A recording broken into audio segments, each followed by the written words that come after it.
Well, hello, and welcome to today's live.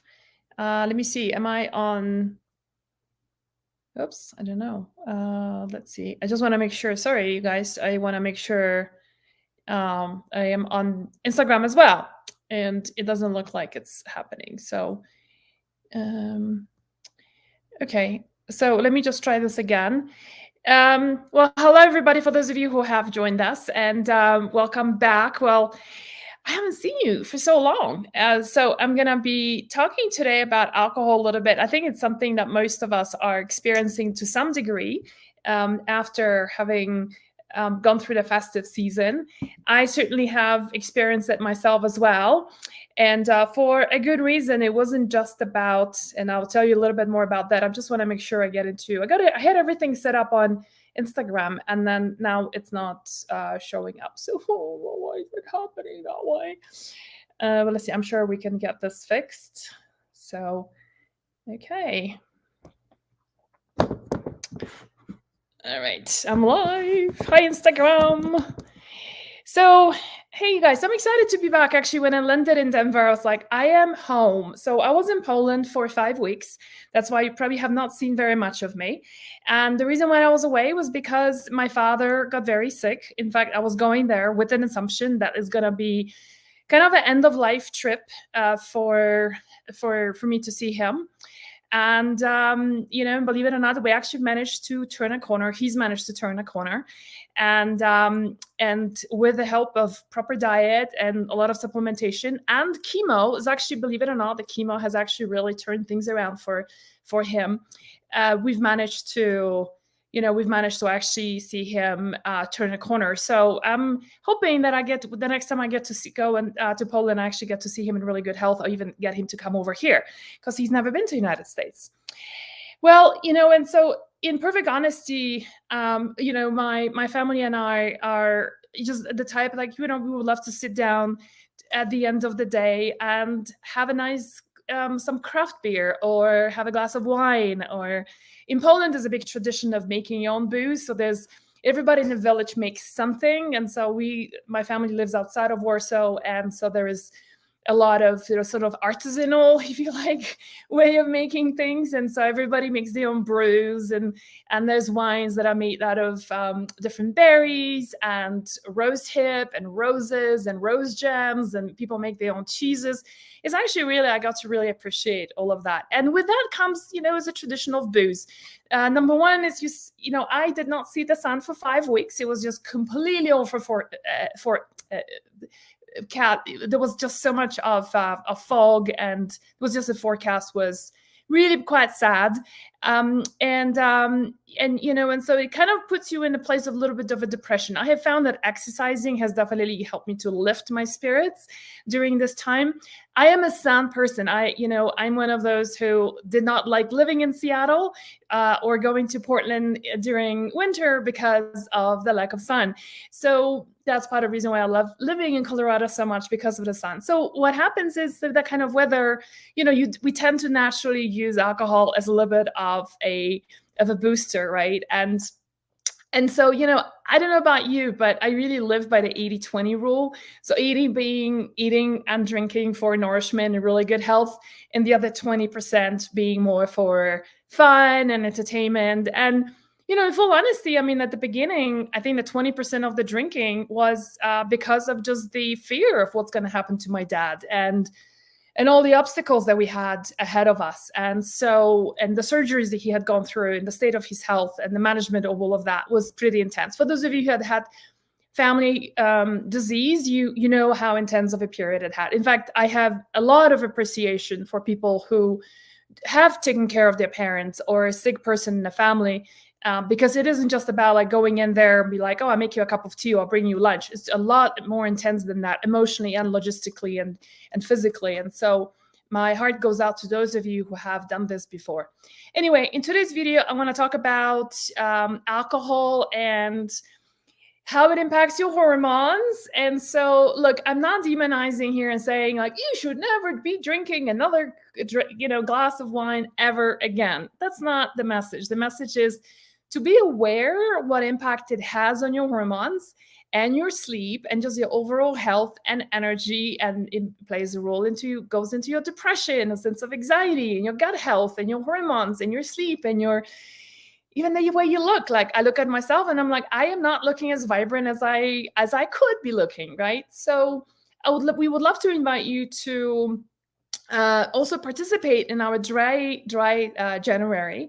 Dry January means that you basically abstain from alcohol, and we also sometimes call it dry-ish kind of January. So minimizing alcohol during this time, or not drinking at all. I don't know about you, but I'm kind of like nothing at all kind of a person. So you gotta know yourself. Like, I cannot just reduce alcohol. I'm just gonna be like, I'm just getting off booze in the whole of January. And with that, we have some ideas for you of what to do. So, because it's easy to say just don't drink, but then, sometimes it's nice to sip on something, and something that tastes like an alcohol but doesn't have like something that is like a cocktail but doesn't have alcohol in it, right? So we want to give you some ideas, and we actually prepared a lot of recipes for you. And so Kamalani, who is here with me helping today, is going to post some of those as well. And we also have a couple of products that I'm actually want to show you. I'm sipping on this lovely cocktail that is non-alcoholic. Actually, it was my birthday yesterday. I turned 49, and we had a Zoom party with my friends. And what happened was we all decided to do a dry January. So all of us were sipping on some kind of a non-alcoholic cocktail. And that's one of those that I made. I'm embarrassed to show you an empty bottle, but I actually finished it last night. Isn't that kind of cool? You're making it out, I can actually say that I've gone through the whole thing and of a bottle of a cocktail, and I wasn't pissed, drunk, and I felt good, and I slept amazing. So we'll send you some links, and we managed to talk to Gaia as a company about getting a 15% discount. So you can save some money on that. And I'll tell you also in just a second what's in it. That is so good. I'm just going to have one sip before I dive in. So I want to start off with talking about just how alcohol affects your hormones. And so I think when we understand a little bit more about how something has an impact on us, then I think we get a little bit more disciplined towards like seriously considering it as an item, either of a little bit of more constraint and start looking at alternatives. Thank you for the birthday wishes. I'm hoping that when I turn 50 is going to be a little bit better. So let me actually use that as a segue to what I want to talk about, and actually effect of alcohol also on your immune system. I think we all know what is going on around the world. One of the things that is really fascinating is that I think we are forgetting a lot of the time is the impact of alcohol on your immune system as well. And as you may know, with the latest variant that's going around, that variant does not skip anyone, and even people who are fully vaccinated. So the part that saddens me a lot, and I'm going to be talking about this next Thursday on our next live, what saddens me a great deal is that there is so much of conversation that's very singular tracked, as a singular track of how to prevent not getting the virus, where there's very little conversation to no conversation in public media about what do we do to strengthen the host, strengthen us, so that we are not, like this open and vulnerable subject to a virus to rage through our body. And there's a lot of things that we can do to improve our immune system. So I'm going to be talking about immunity next Thursday. Make sure that you log on. And alcohol, because it is a form of sugar, ethanol, which is the predominant, that's the toxic component of alcohol.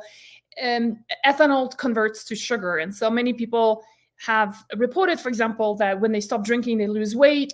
A lot of you might know alcoholics who turn from alcohol to being sugar addicts, right? It's because they just move from one kind of sugar to another kind of sugar, just less intoxicating, but nevertheless having a big impact on the body. So one way, to think about about alcohol is a huge immune suppressant. And so especially during time like this, where we, at Hormones Balance, I really want to invite you to take care of your immune system and strengthen it so much. So not just boost it, but really strengthen it in a way that you build a strong shield around yourself, and so it doesn't get you as much as, if you look at, obviously we all know about this right by now, people who suffer the most are obviously those with a lot of different conditions, but also with a very weak immune system. So that's one big reason why I want to invite you to doing dry January. And for those of you who are doing dry January, let us know who's doing it. And I'm curious also to know what is your, let's say, drink of choice during this time, so that, for example, when you get together with friends, if you do go out, if you do have a small gathering in your home, what do you have? So this is one of mine. I was just sharing last night. I had that with my friends at the Zoom party. So one of the, let's talk about hormones and alcohol first. So one of the big things that, the article that Kamalani just posted on the page, and for those of you who are on Instagram, if you just go to Hormones Balance, my website, hormonesbalance.com, that's the article, the first article on top there is, we've got a new article that's just been completed that we published, and is basically all the various reasons why, or the ways alcohol impacts your hormones. And the first one we talk about there is the connection between estrogen dominance and alcohol. So, let me just pull out those studies, because I think it's really, really interesting stuff. One of them is, we have found research, for example, which is not surprising at all. A lot of women who do have breast cancers, estrogen receptor positive breast cancers, also tend to be heavy drinkers. But in women, and especially some women who detox slower than others when it comes to alcohol, one of the things that we have found is, for instance, there was one study that was done, and we have the sources for you in the article, said that it's in a journal called Hormones and Cancer, found this consuming just 2 drinks a day for 4 weeks increased estrogen levels by 22%. The study authors concluded that because of its effect on estrogen, drinking alcohol could increase one's risk of developing estrogen receptor positive breast cancer. Another one found that previous study of over 300,000 women found that risk of breast cancer quadrupled with an intake of each daily glass of wine or beer. Which is, these kind of studies are also very difficult, always kind of difficult to hone into one thing, because the question is, you might say French women drink wine every night. Italian women, for those of you who've been to Italy, women drink wine pretty much every night. I don't think it's just wine itself. I think it's in a combination of a lot of other factors, like when you have digestive problems, a lot of stress, poor sleep. I don't think it's just one thing, but it's definitely a data point to consider. So if you're struggling with estrogen dominance, alcohol is definitely one thing that you want to consider either reducing or do dry January with us. I certainly feel like my period when I got it in December, and I just got it again now, is definitely much more painful. In fact, I just had to take a painkiller, a natural painkiller in the form of GLA, so gamma-linolenic acid. A lot of you may know evening primrose oil as being a really great pain reliever, but actually our GLA comes from borage oil, because borage contains 2 to 3 times more GLA in it. So we have a GLA in our store as well. Instead of taking 1, I took 2. And on me, it has the same effect as Tylenol, but without affecting my gut health or liver health. So, so that's not surprising. How many of you here actually have that kind of experience? When you drink more, you feel like your period is really off, or your hot flashes get worse? That's another thing. We'll talk about that in a second. Alcohol and hot flashes. I know many of you here are struggling with hot flashes. So do share with us if that's something you've experienced. I certainly feel that on myself. My period is definitely a lot more painful this month. And not surprisingly, alcohol, second point is that it impacts the liver. Obviously, as you know, alcohol is detoxified by one of the pathways in the liver. And sadly, the same pathway that detoxifies you of estrogen is the same pathway that detoxes of alcohol. So what happens is, when the body has to split between something as toxic as alcohol versus an estrogen, it would always pick alcohol, because you'll get a lot sicker from alcohol being on detox versus an estrogen. But effectively, it recirculates all the estrogens back again, giving priority to alcohol. So we're taxing the liver tremendously by drinking. There is a lot of research that shows, and we are citing that, is the disruption of gut microbiome and most likely the estrobolome. So for those of you who follow me for a while, you've done my programs or you have my books, I talk about the estrobolome as being a subset of bacteria in the gut that helps us to break down estrogens. And this is, it goes back to just the overall health of your digestive health, of the digestion. Some of you might feel that when you are drinking more, your stools become a lot more loose, or you become a lot more sluggish in terms of your digestion. You also impacting the body's ability to break down estrogen. So estrogens get broken down not only in the liver, but they also get broken down in the gut as well, by the bacteria, in the subset of bacteria called the estrobolome. So that's, again, contributing towards estrogen dominance. The third thing is that it increases blood sugar levels. So like I said at the beginning, ethanol is sugar. It converts to sugar. And so for those of you who have things like PCOS, there's definitely a big no-no to be drinking alcohol, especially during the time of intense healing that you are undergoing. But the other thing is that, when it comes to hot flashes, one of the things that we have found is that hot flashes happen definitely when your estrogens begin to drop, but that only happens with a combination when your blood sugar levels are very wonky. And so I have certainly felt this before with coffee and alcohol when I drink it on a regular basis, that when I do coffee, because caffeine also dysregulates your blood sugar levels, and so does alcohol. That was the first time in my life I actually experienced hot flashes.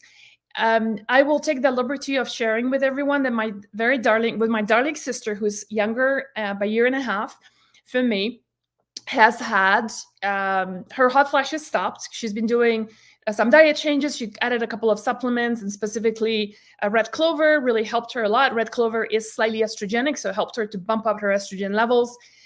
She also reduced alcohol. Hot flashes went away. During this time, like I said, when I was in Poland with the whole situation with my dad, stress, and and then just being around Christmas and New Year and having me in town and me being with them, and so it was every reason to have that, like I said, beer or two, wine or two. And at the end of my stay, she said, "You know what? My hot flashes are back," right? So she just has to go back to her previous protocol, and she knows what to do to manage it better. Heightens cortisol. So that's another point number 4. It heightens your cortisol levels. So what alcohol does is, alcohol shows very well that it is increasing stress response on your body. And so for those of you who are dealing with the HPA axis dysregulation, right, adrenal dysregulation, right, this is definitely something that's gonna weigh in on your recovery. Furthermore, alcohol, I would say that's like point number 5, is that alcohol has a profound impact on a lot of women's sleep. I have written, it took me 9 months to write an article using my Oura ring, this right here, which monitors my sleep, a lot of other different vital signs.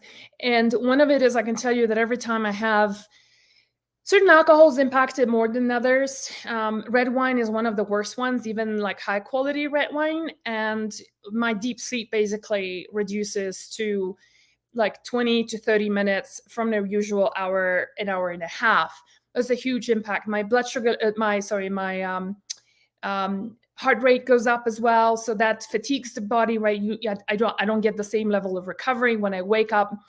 I get that on my app saying you're not fully recovered, take care of yourself today. It's not a time to go and push yourself and exercise. And so you kind of, it's kind of creates the vicious cycle, right? Of like, I want to relax at night, but then I sleep like shit. And then I wake up in the morning and I'm tired, and then I still don't have energy because I don't have energy to exercise. And so you kind of like feeding that cycle over and over again. Okay, so then another point I want to share, which is a lot of people are not aware of, is histamines. So alcohol, like most, all alcohols are a creation of fermentation, right? And so there is no such thing as histamine-free alcohol. It doesn't exist. This could be a histamine-free alcohol. This is non-alcoholic. Forget it. Okay, there is no such thing. So Some alcohols like beer is extremely high in histamine, and you have some lower histamine response alcohols such as very high quality whiskey or gin or vodkas like triple filtered. Typically they will be like at a higher price point at the store, not like the bottle you buy for $10-12, right? But like something that will cost probably $30 and above will be considered a better quality liquor. However, remember that all of these alcohols are high in histamine, and in the article we explain the connection between histamine causing upregulating estrogen production, at the same time estrogen also causing more histamine intolerance. And so it's like this vicious crazy cycle that by drinking you're causing histamine intolerance causes estrogen dominance worsens histamine responses even more to everything. So another really good reason to consider backing off alcohol or just completely stopping it. The last point I have for today, how alcohol impacts your body, is it acidifies the body in a huge way. In the coming months, I'm going to be talking a little bit more about that. But one of the things that I've learned on this trip, I've learned a lot of things actually on this trip as I was there for 5 weeks. And you may not know this, but I have an uncle who is a functional medicine doctor. Unfortunately, he retired already. He invited me to come and spend a year with him or so, documenting everything that he's established over there over the years, and so I might do that in a couple of years. But one of the things that I have a lot of appreciation for him is like a lot of really great ninja solutions that he has that I have never heard from before. And one of the things that he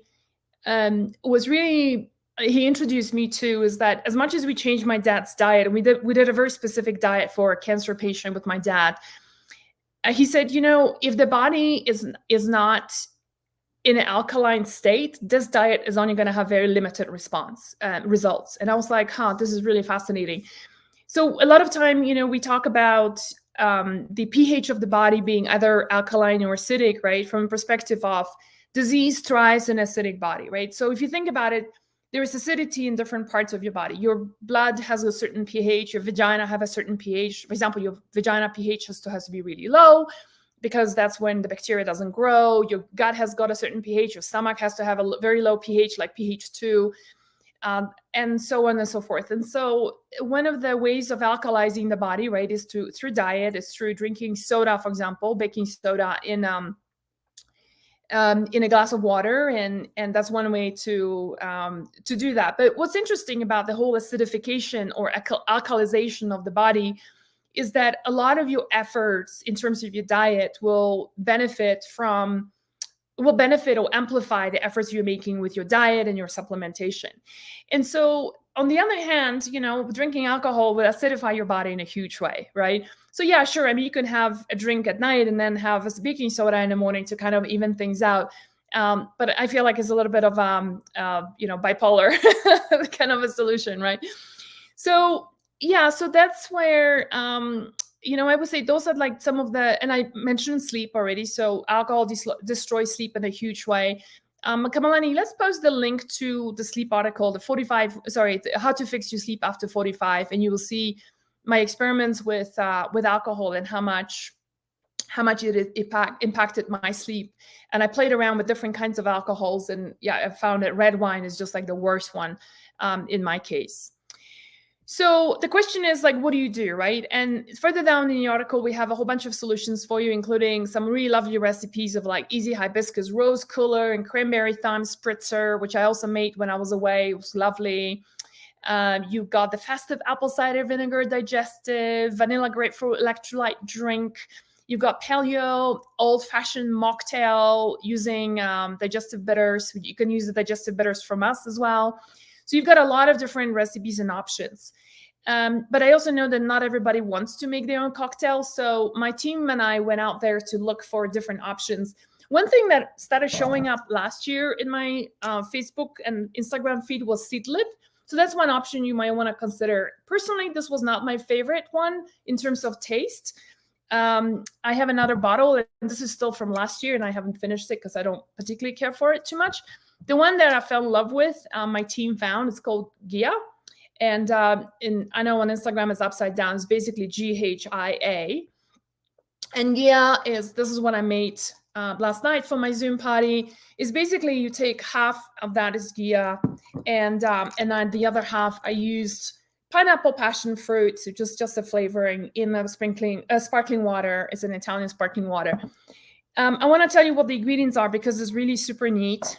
It's made out of Riesling white grape juice concentrate, yuzu juice, and then it's got a whole bunch of herbs, which is awesome. Gentian, so it's tiny bit bitter, but not actually for me it's not bitter enough. Like I would actually add some bitters into this in a second.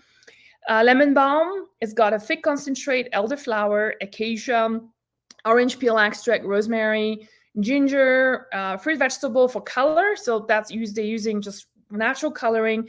As you can see, this is like, it's not the prettiest color of all, but it was probably pretty ugly before that.